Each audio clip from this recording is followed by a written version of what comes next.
Hi, this is Betsy Leatherman with the Leadership Circle, and I'm walking you through the Leadership Circle profile today.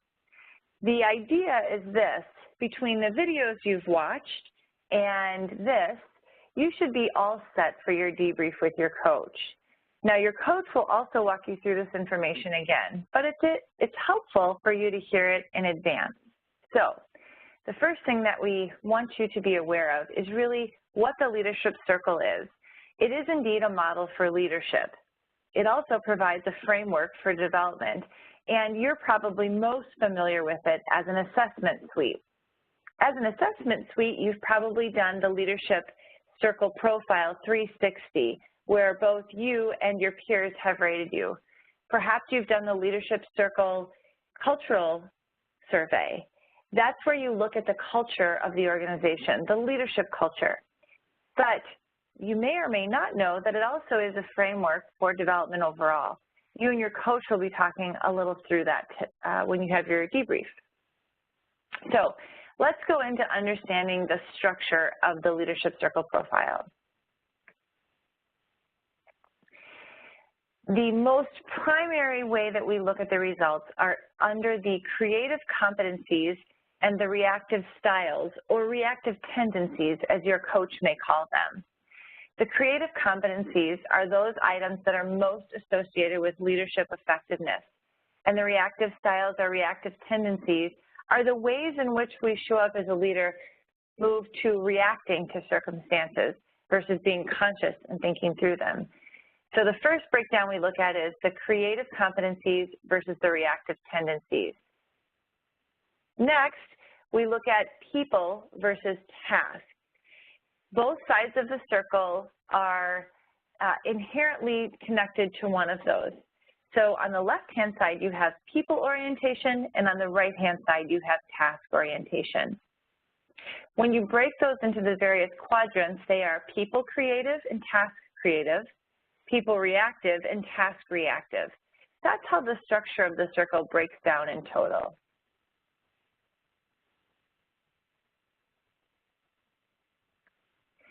There are 5 core inner dimensions of the creative competencies. The first, relating, is made up of caring connection, fosters team play, collaborator, mentoring and developing, and interpersonal intelligence. Those 5 make up the overall relating score. The next is self-awareness. It is made up of selfless leader, balance, composure, and personal learner. Those 4 make up self-awareness. And then we move to authenticity, made up of integrity and courageous authenticity.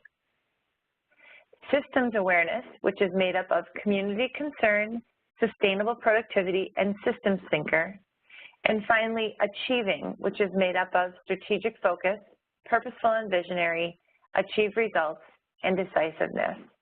Those make up all of the creative competencies of the Leadership Circle profile. Next, we'll look at the reactive tendencies. There are 3 primary reactive styles. The first is complying, and that can either show up as conservative, pleasing, belonging, or passive. Then protecting, which can show up as distance, critical, or arrogance.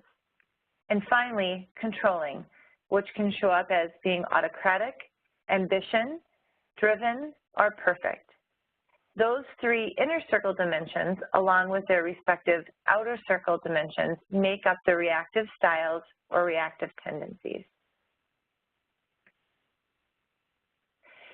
You've probably noticed that there are both inner and outer circles.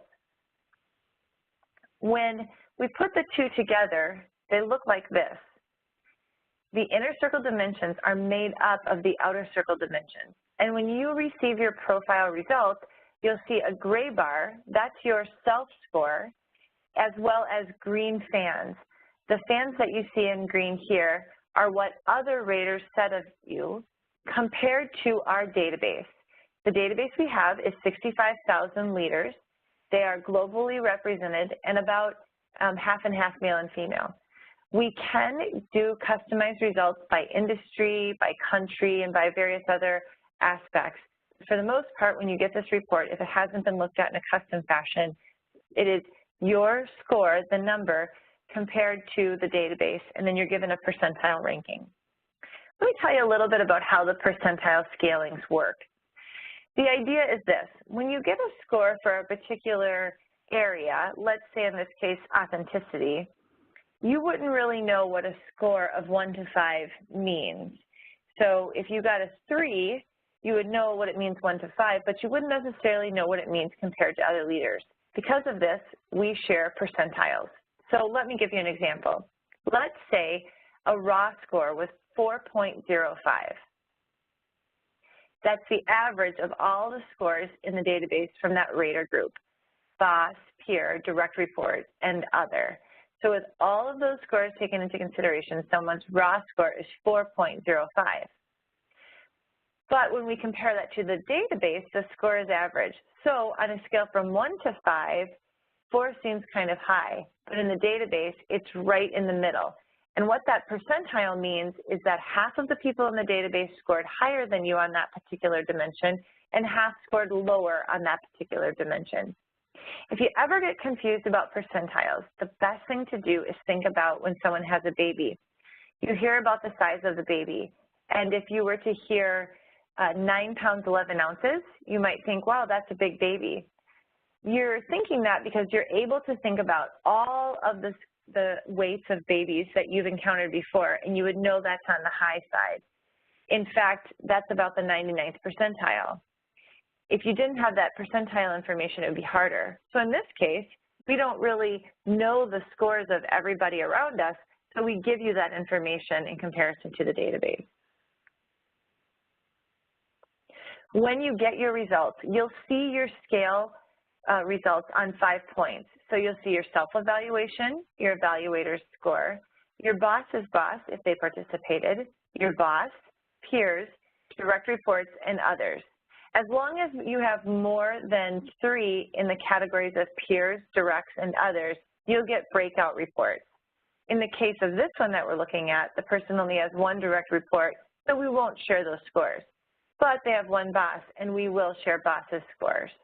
If they had boss's boss and it were just 1, we would also share that. These results look at the actual number 1 to 5.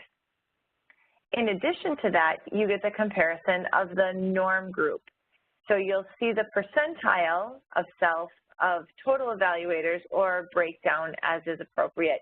And you can begin to see the differences in percentile rankings on how people's boss versus peers might see them. Finally, you'll get to see all the results together so that you can see both the percentile as well as the 1 through 5 ranking. Now, as you're going through these, the labels may get a little confusing, and you might think, wow, my boss thinks I'm only 25% relating, as this case shows, with 3.59 as my score. I wonder what those questions were. You can turn right to the back and actually see what the relating questions were to remind yourself of those, so you can check and see, do I agree with that or disagree with that, or is that a place that I might want to have some conversation or look for some more input on that in the written comments and feedback. The same goes for reactive results. You'll get to see those on a percentile rating as well as on the average response number, and of course the questions are in the back so that you can take a look at those as well. There are various additional scales that your coach will walk you through, but one I want to pull out importantly and talk with you about here is the one on the bottom. It's the Leadership Effectiveness Scale. You, as well as your raters, were asked 5 questions in the Leadership Effectiveness Scale. The first is, I am satisfied with the quality of leadership that he or she provides. He or she is the kind of leader that others should aspire to become. He or she is an example of an ideal leader. His or her leadership helps this organization to thrive, and overall, he or she provides very effective leadership. Those questions asked on a 5-point scale and then compared to our database will give you your leadership effectiveness score. One note, the reason we have pulled these out separately in a scale is that they correlate the highest with business results in the research that we've done. In addition to that, they have high, strong correlation to the creative competencies and creative elements as well. So this is the leadership effectiveness scale. Finally, I want to talk just a little bit about opposites and dynamics. One of the most interesting things about the profile is that the opposites really work together almost like a rubber band on a string, if you will. The higher you are in the controlling elements, the lower you tend to be in the relating. And in fact, when we look at relating compared to controlling, you can see the higher relating, the lower controlling. This is from a study that we did of about 5,000 scores and looked at people's relating compared to their controlling. You'll see that there's a negative 0.65 correlation between the two. The same holds for protecting versus self-awareness, authenticity, and systems awareness. So the more protecting you are, the less you'll show self-awareness, authenticity, and systems awareness. And indeed, this holds well at a negative correlation of 0.75, negative 0.39, and negative 0.53. And the last one, complying and achieving, functions the same as well. It seems to me that this is a nice one to illustrate this. Within achieving are the outer dimensions around strategy and vision, achieving results, being decisive. You can imagine that it would be hard to be seen as pleasing and also decisive, because to be decisive, in the end, you likely won't be pleasing everyone. And to be purposeful and visionary means that you're probably not being passive or distant. So that's the achieving and complying, and in this one we have a negative 0.76 correlation between the achieving and complying dimensions. I share that with you because as you go through your results with your coach, one of the things I'll ask you to do is actually look across the circle for those areas that will help you as a leader grow and help you really begin to change your leadership in a fundamentally more impactful way.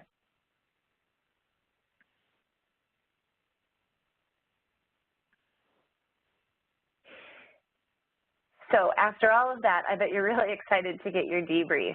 If you have any questions before then, you're welcome to call the customer service number or connect with the project person who's been working with your team.